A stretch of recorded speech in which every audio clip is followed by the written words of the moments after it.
Assalamualaikum tuan-tuan. Buat apa tu? Jom sama-sama dengan saya kita baca Al-Quran. A'udzubillahi minasyaitonirrajim.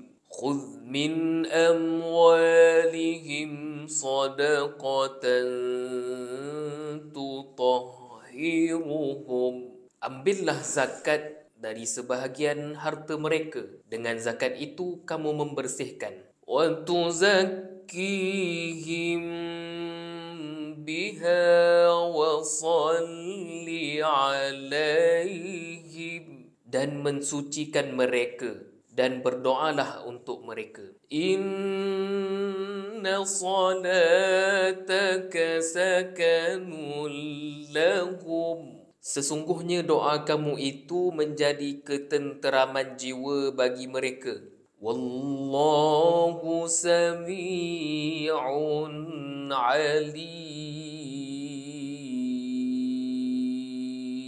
Dan Allah Maha mendengar lagi Maha mengetahui. Sadaqallahul azim. Alhamdulillah tuan-tuan. Jadi seperti biasa, jangan kita biarkan hari-hari kita berlalu tanpa membaca Al-Quran.